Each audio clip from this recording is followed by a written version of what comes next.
theme for this conference is Speak Out Before It Is Too Late. Speak out before it is too late. The Cambridge English Dictionary defines speak out as to give your opinion about something in public, especially on a subject that you have strong feelings about. According to Merriam-Webster Dictionary, this phrase means to speak out loud enough to be heard. I love that. And that is what I want us to focus on. That will serve as the key definition for this conference. To speak out loud enough to be heard. To speak out loud enough to be heard. It is about expressing your feelings or opinions about something to another person, and you are doing this frankly. You are doing this publicly so that the person can hear what you are saying. That the teaching of this conference focuses on 3 specific areas. First, speak out about your mental health before it is too late. Second, speak out about the domestic violence before it is too late. And third, speak out about your financial struggles before it is too late. I will talk on the first part. Our sister Yemi will talk on the second part, and I will come back very briefly to round up with the third part. So let's look at speak out about your mental health before it is too late. The World Health Organization has defined mental health as a state of well-being in which every individual realizes his or her own potential, can cope with the normal stresses of life, can work productively and fruitfully, and is able to make a contribution to his or her community. When we are talking about life, whether you like it or not, life is full of challenges.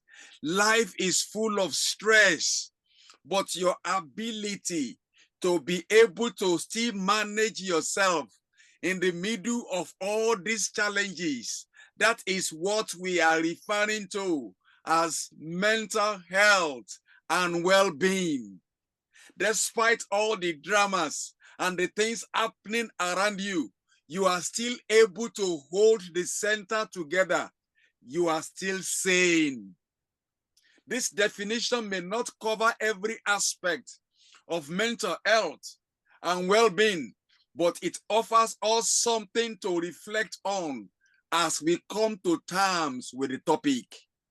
Moreover, scholars have used terms such as mental illness or mental health disorder to describe a situation where there is a clinical disturbance in an individual's cognition, emotion, or behavior because of the underlying biological, sociological, psychological, and developmental dysfunctions.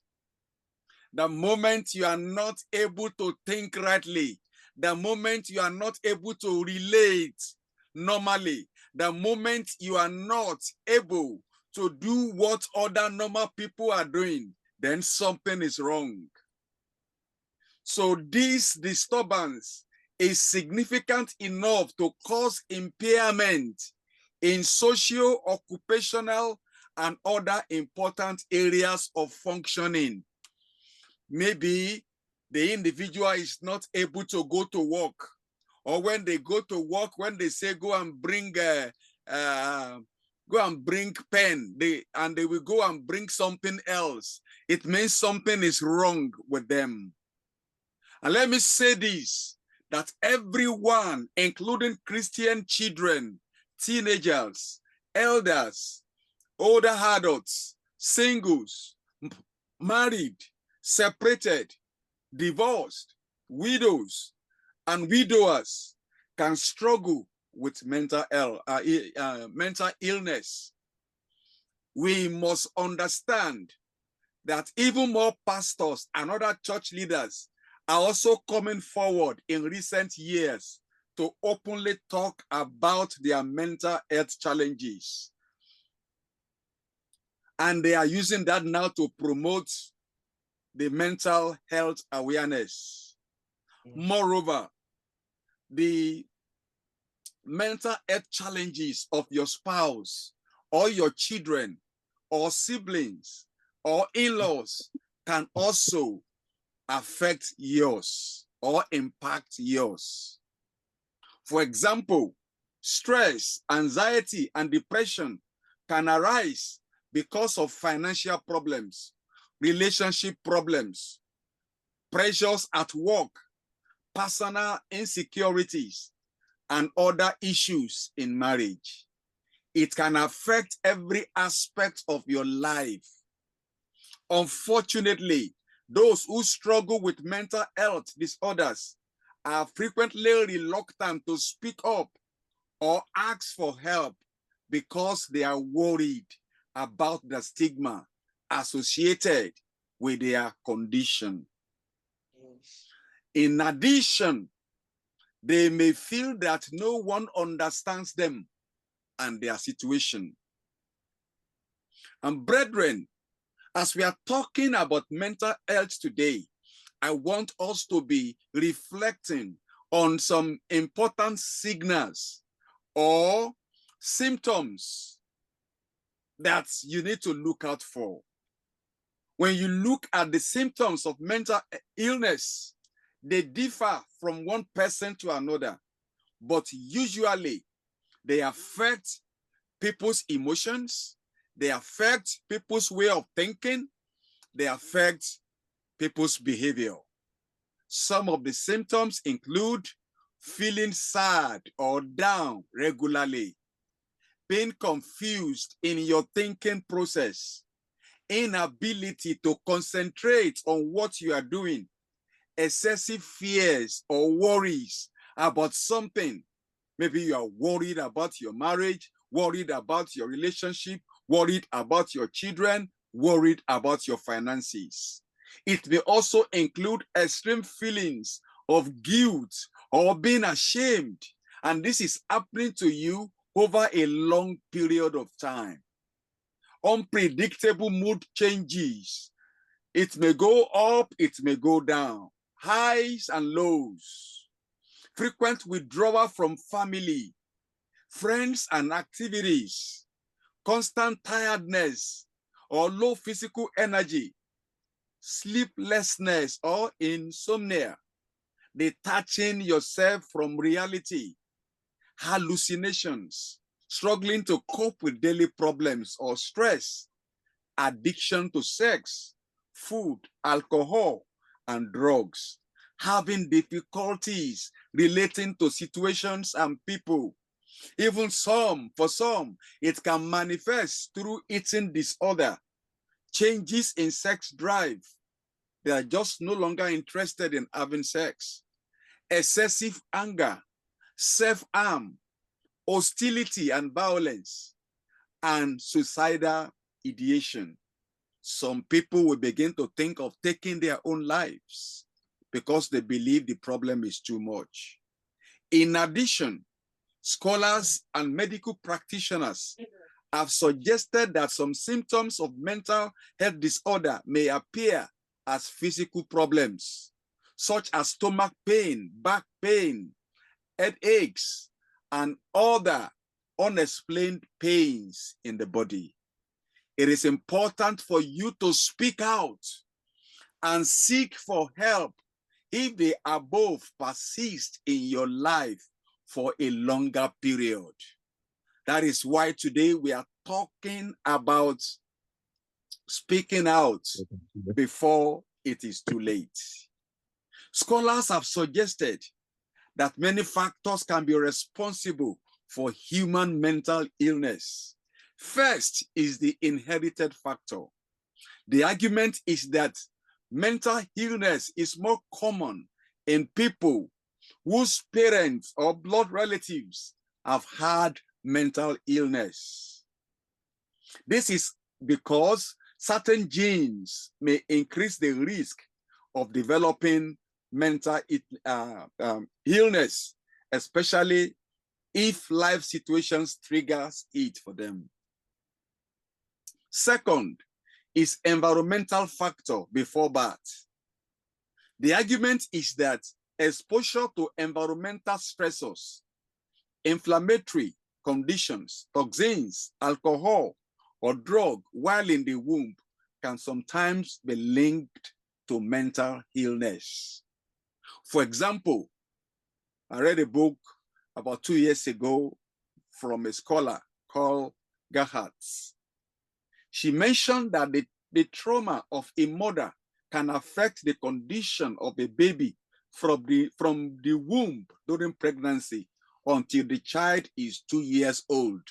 Those of you who beat your wives, those of you who make your wife cry, even after the baby is born, because there's a bond between the mother and the child. When the mother is stressed, the child also is stressed.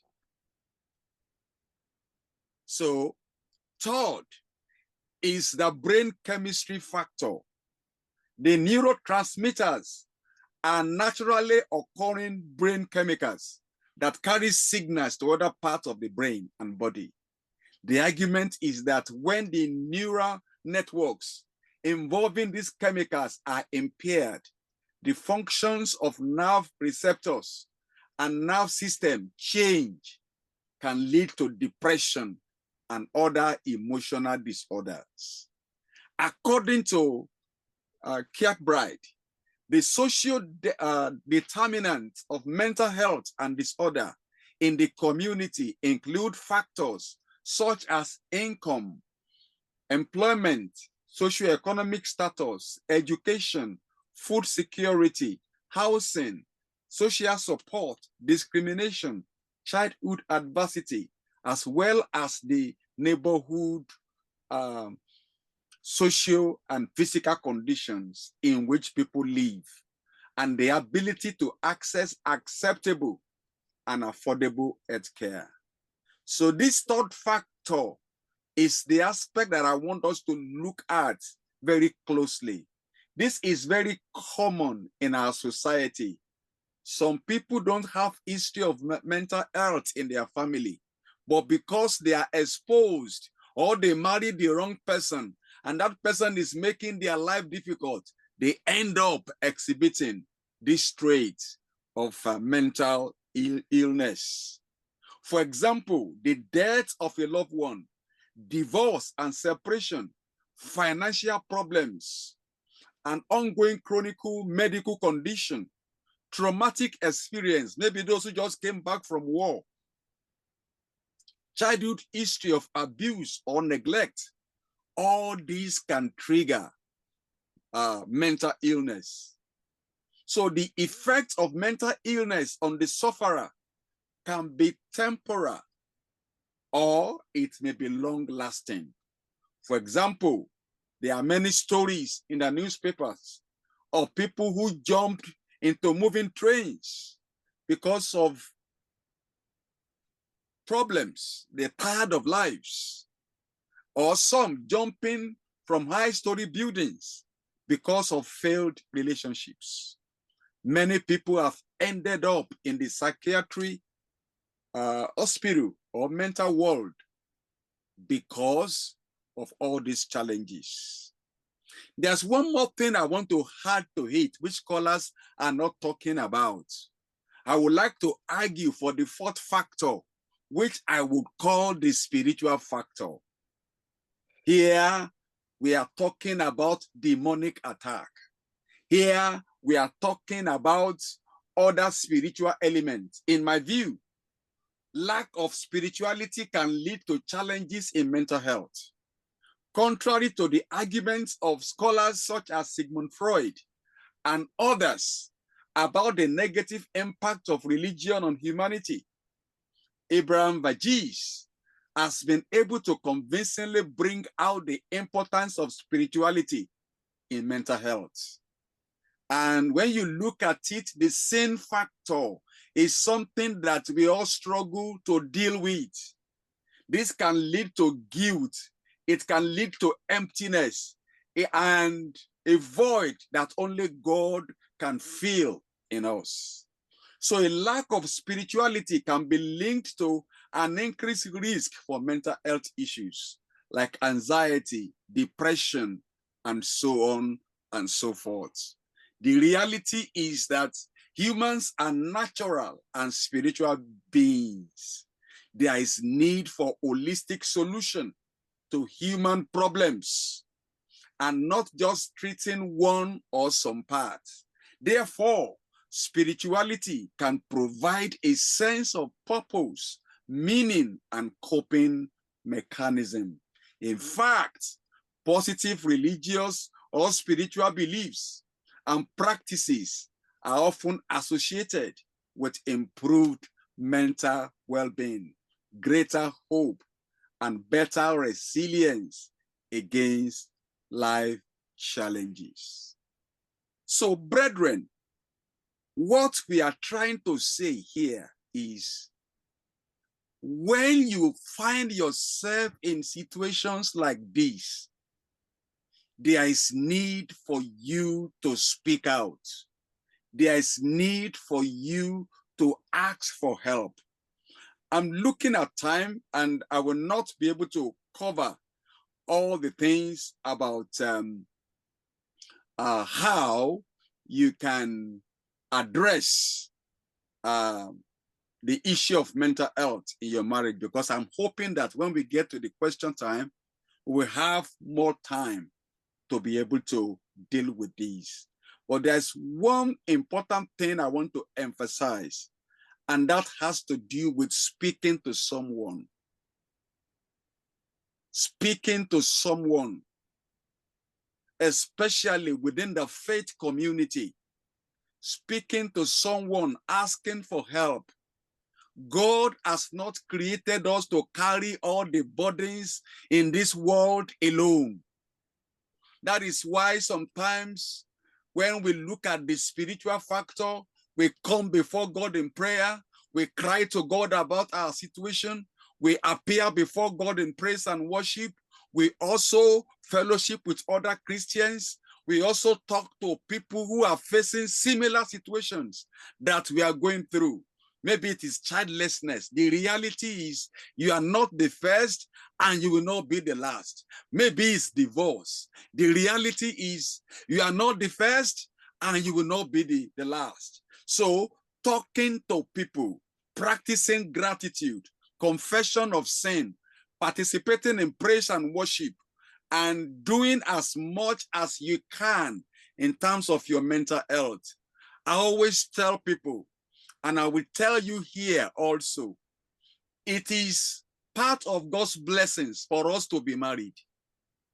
But there is not going to be marriage in heaven.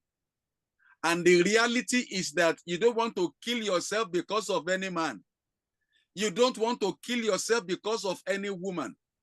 At the end of the day, what is most important is you living a good life and making heaven at the end of your journey. And lastly, I want to talk about going for therapy or pastoral counseling, whichever one is important. Sometimes you run out of counsel from friends and family. And this is the time you need someone who is neutral to share with. This is when you need a counselor. It is important for you to seek counseling or professional therapy because it provides a safe space for you to understand and manage your emotions. Develop healthy coping strategies for your stress and anxiety. Sometimes counseling will help you to improve on your self-awareness and relationships, as well as work through personal challenges like childhood traumas. I've done lots of work in the area of childhood trauma. A young lady who had gone through trauma in a polygamous family. After some years, she got born again, went through uni, now singing in the in the choir. And now a brother met this sister, but this sister has not dealt with the childhood trauma. At the end of the day, they will get married, but the challenges are still there, and those trauma will still find their way of coming out at one point or the other. So what we are just trying to say is that therapy will help you to be able to explore your past and see how the past is affecting your present situation. I think I will come back to the other aspect later and yield the floor to my sister.